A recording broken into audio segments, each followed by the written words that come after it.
Assalamualaikum warahmatullahi wabarakatuh. Waalaikumsalam warahmatullahi wabarakatuh. Ila hadratin ma'rifatil syahidi lahul Fatihah. A'udzu billahi minasyaitonir rajim. Bismillahirrahmanirrahim. Alhamdulillahirabbil alamin Arrahmanir rahim. Maliki yaumiddin.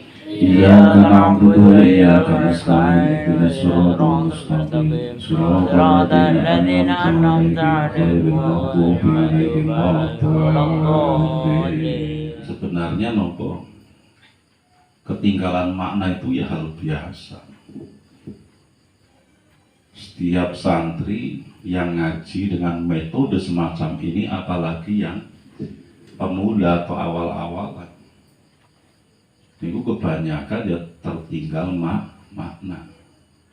Lagi nulis siji urung rampung wis pindah lafaz. Mereka kadang-kadang bingung iki sing diwacanti, kan seperti itu. Itu lumrah.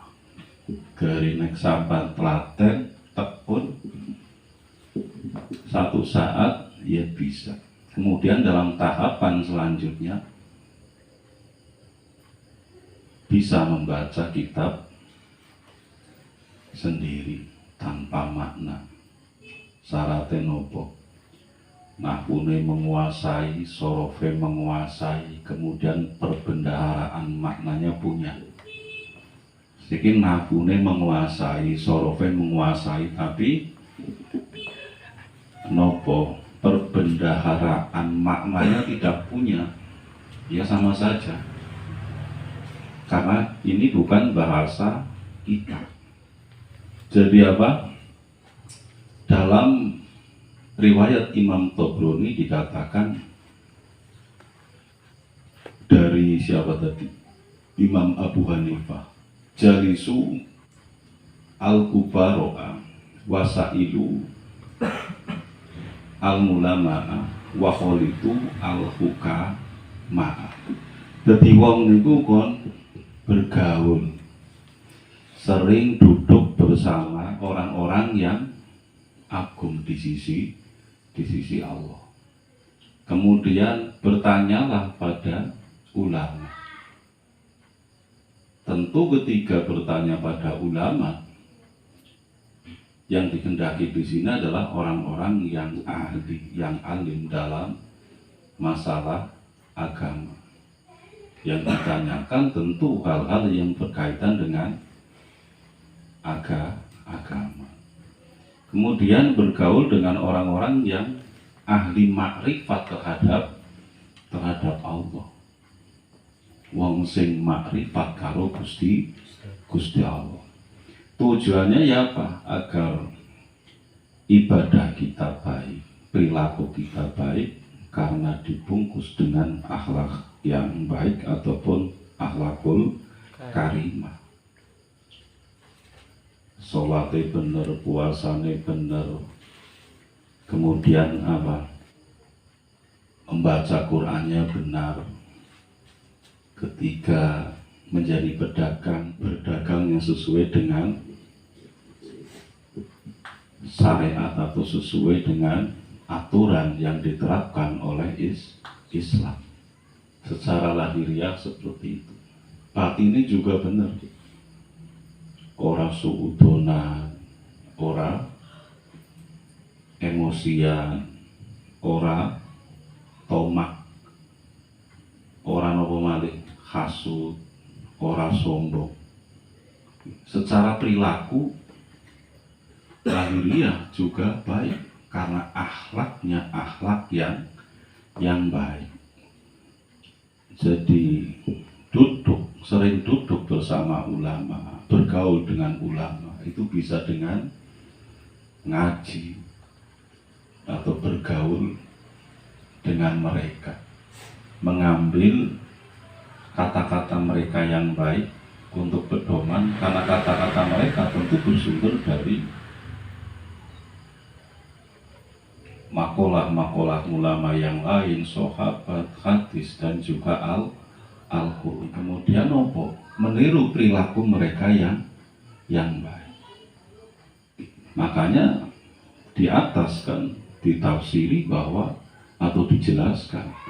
Yang dikehendaki di sini adalah ulama-ulama yang mengamalkan ilmunya, ulama-ulama yang menerapkan ilmunya, walaupun ya tentu tidak 100%. Nek sampean golek ulama wong alim sing mengamalkan ilmunya 100%, wis ngalamate dadi wong bodoh. Sebab tidak akan pernah menemukan. Dalam hadis yang lain, Kanjeng Nabi itu kan pernah mengatakan, dan ini juga pernah saya sampaikan, bahwa seseorang itu ketika mencari orang alim yang 100% mengamalkan ilmu, maka tidak akan menemukan. Alamatnya ia akan menjadi orang yang bodoh.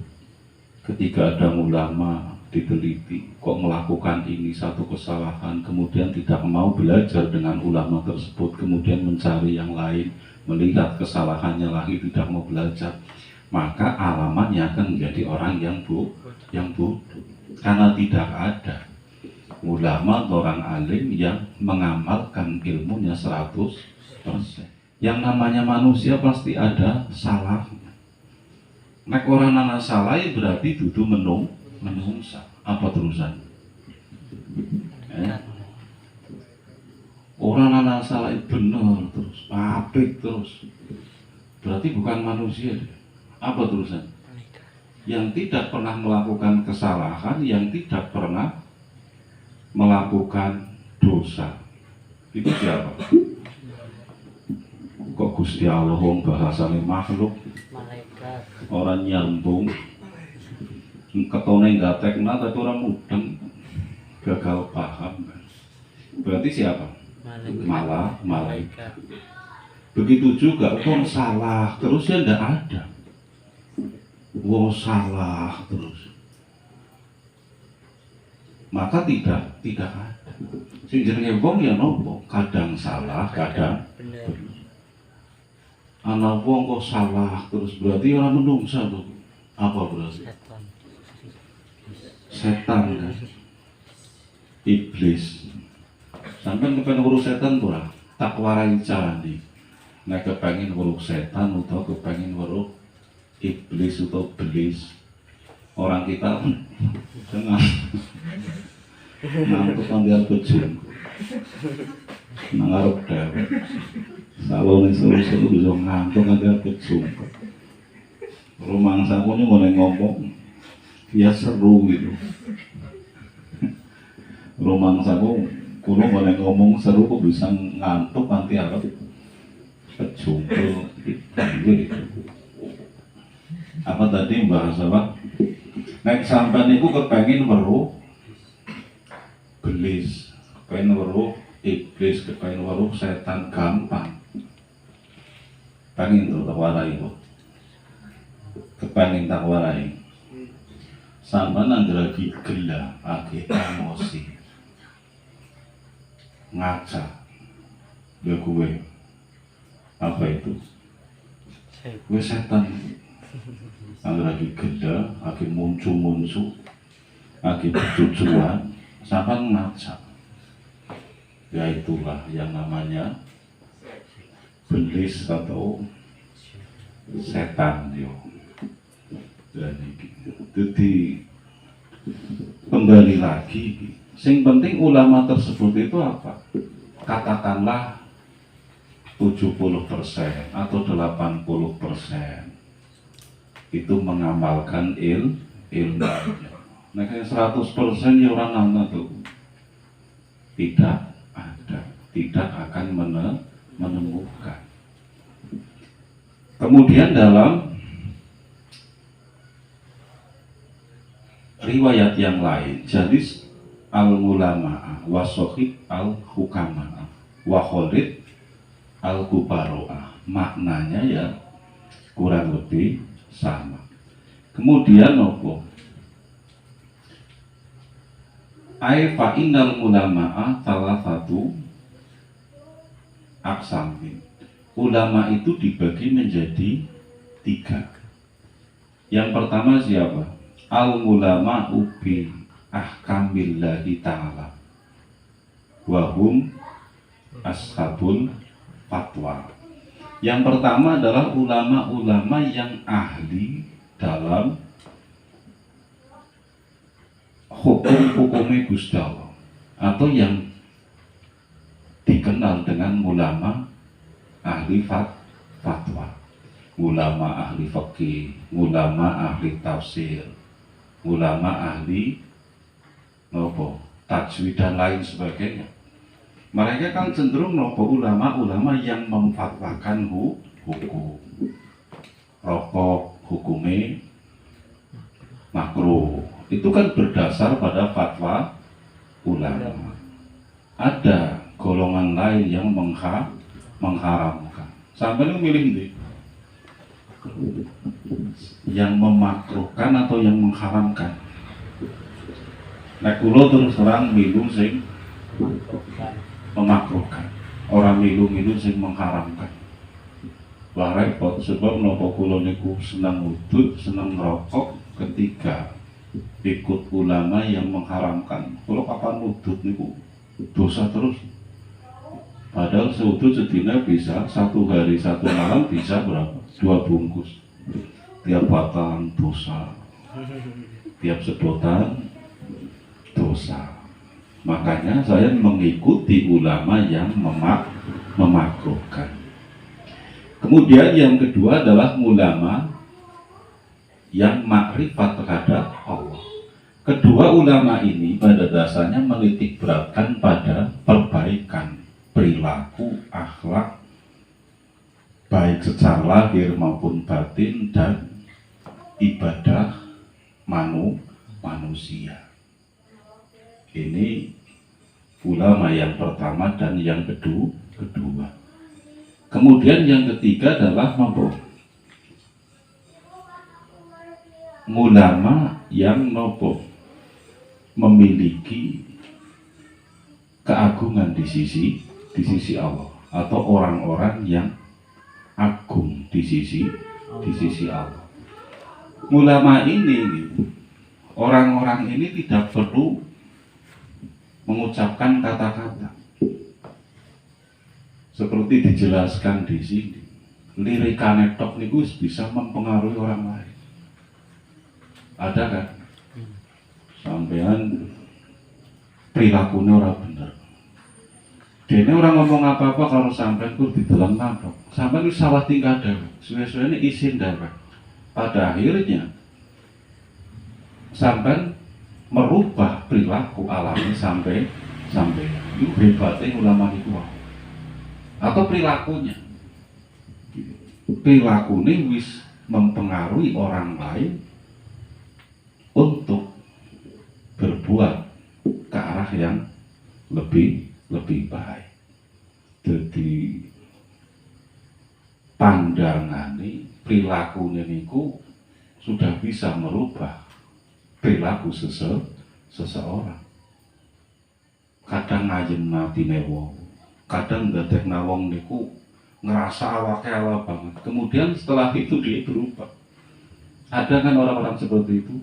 Wong orang ngomong apa-apa, tapi sampean nang ngarepe niku ngerasa cilik, ngerasa ina, ngerasa ala. Jadi kealanan itu keton kabeh. Sehingga sampean setelah bertemu dengan orang tersebut merenung, kemudian setahap demi setahap mulai memperbaiki diri. Niki nopo ulama-ulama yang dikatakan al-kubaro'a, orang-orang yang agung di sisi Allah. Sehingga Imam Sahruwardi itu pernah, betul kan? Imam Sahruwardi disimak tuh, wong ngaji ora gelem nyimak malah ndelengna. Nopo ana sing ndelengna kanca, ana sing ngantuk maneh kok kejungkel maneh. Seru-seru mulai ngaji kok bisa ngantuk. Alfa nek ora nyekel kamera loh, kejungkel bisa jadi. Iya kan? Nggak niki. Pernah berkeliling nanggone masjid apa? Khauf, yang berada di tanah Mina. Mina. Dia memperhatikan setiap orang yang lewat, memperhatikan setiap orang yang ada di situ. Kemudian ditanya oleh orang lain perihal yang ia lakukan, kemudian dia menjawab bagaimana? Saya mencari orang-orang yang pandangannya, lirikannya itu bisa menjadikan orang lain itu merasa beruntung, merasa nyaman, merasa bahagia. Kan dikatakan seperti itu. Artinya dia mencari orang-orang yang mencari ulama-ulama yang pandangannya itu bisa mempengaruhi orang lain, sehingga orang tersebut itu bisa berbuat atau bersikap ke arah yang lebih baik. Dan seperti itu. Makanya dikatakan orang yang orang yang lirikannya atau pandangannya itu bermanfaat bagi orang lain, maka kata-katanya pun, ucapannya pun pasti bermanfaat bagi orang lain. Tapi orang yang pandangannya tidak bermanfaat bagi orang lain, tidak mempengaruhi orang lain, tidak memberikan pengaruh atau imbas yang baik kepada orang lain, maka kata-katanya pun tidak akan memberikan pengaruh. Paham? Tadi kan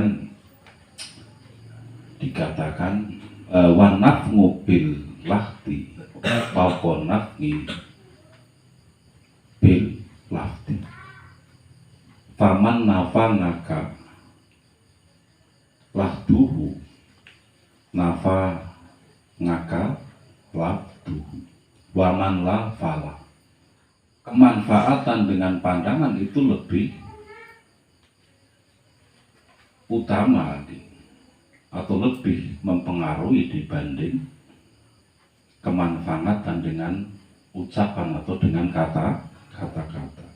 Maka orang yang pandangannya, lirikannya itu memberikan kemanfaatan kepadamu, maka ucapannya pun tentu akan memberikan kemanfaatan kepada. Paham? Ini kan juga pernah saya jelaskan dalam konteks yang lain, pernah saya jelaskan.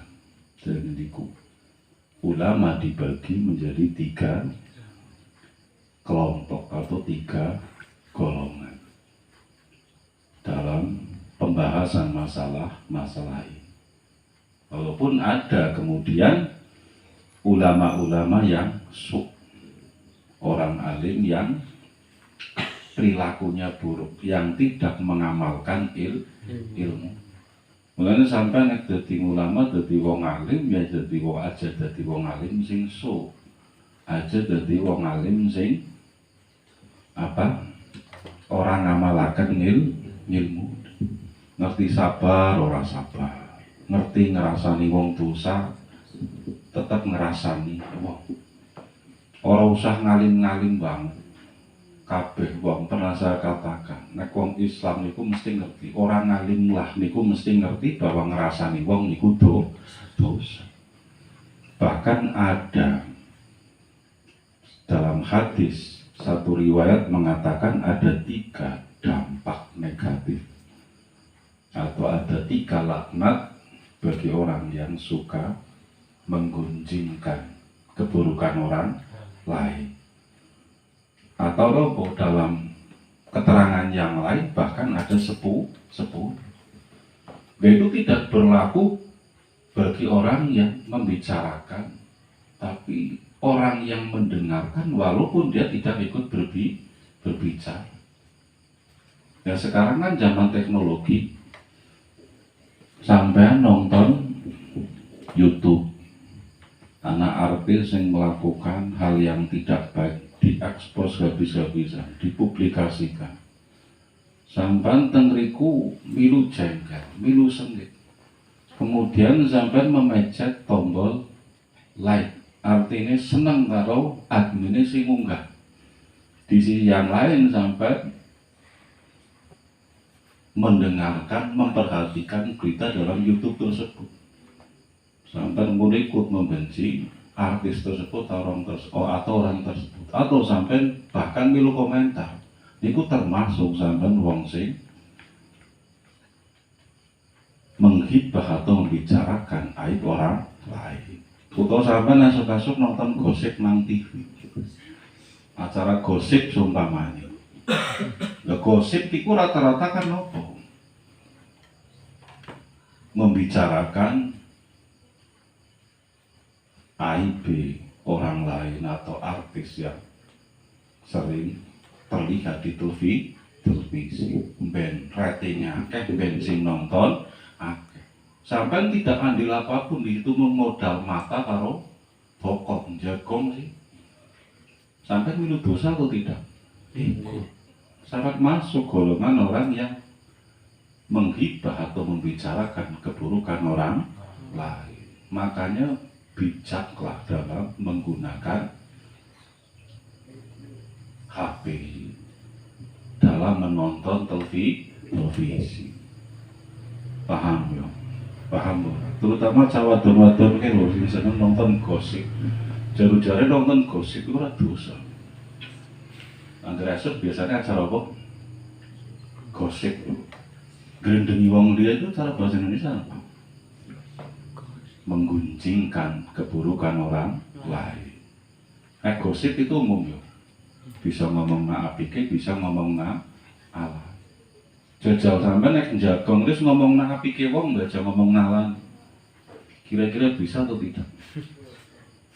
Ora asik. Ngomong na apike wong niku ora asik. Mereka nopo? Nang atine niku kadang-kadang ana rasa iri sehingga enggan membicarakan kelebihan orang lain, kebaikan orang lain. Ya kan? Kita itu kan sebenarnya menungsan itu kan mesti ini sifat ini. Makanya pernah saya katakan sifat-sifat tercela itu bisa jadi positif tergantung sampai mengarahkannya kemana. Iri kan Allah, tapi nek sampean iri maring kancane sing sregep ibadah, sing dermawan, maka jadi apik. Yang tidak boleh adalah iri dalam urusan dunia, iri dalam masalah harta, jabatan, pangkat, kedudukan, atau iri maring kancane berkat bojone kancane lebih ayu. Kan ora oleh orang. Karena memicu nopo? Ketidakpuasan. Dari ketidakpuasan dengan istrinya itu sendiri, maka muncul sifat, kemudian muncul rasa atau menjadikan tidak mau bersyukur terhadap Gusti Allah. Iya kan? Tapi nek nopo? Iri nanggone kancane sregep ibadah, kancane sregep ngaji, maka boleh. Paham? Anak kancane sampean gawe YouTube, kenapa sampean ora gelem subscribe? Alasannya apa sih? Saya tanya. Kancane sampean gawe YouTube, padahal seumpamane channelnya apik, konten-kontennya baik, konten-konten yang tidak negatif, yang tidak bersifat maksiat, sampean ora gelem subscribe. Alasannya apa coba? Karena kadang-kadang nang hati iri, kok kancane nyong subscribe akeh, sukses, sugih, waduh. Itu kan karena keiri, karena iri dengki, karena hasud. Padahal ketika ada konten apik, YouTube sing konten-konten ini ku apik, apalagi dakwah, sampai klik oleh ganjaran. Setiap kali itu ditonton, sampai oleh ganjaran, sebab sampai itu andil dalam hal kebaikan. Santri pola pikirnya kan kudu seperti itu tuh. Dan tapi ya itu karena rasa iri atau karena orang seneng karo kancane sehingga menghambat seseorang untuk berbuat baik. Paham? Paham bukan? Baca segan-segan. Anggere sing YouTube sing nang kono kontene artis-artis Korea tak sregep. Cawadan-wadan. Orang mung remaja tok, ibu-ibu. Ibu-ibu ki jangan seneng karo artis Korea, sinetron Korea. Angger ana YouTube sing kontene isine artis-artis India, film India ya seneng. Iya. Dan iki padahal ya nopo bisa berpotensi maksiat. Bodring. Wallahualam. Assalamualaikum warahmatullahi wabarakatuh. Waalaikumsalam.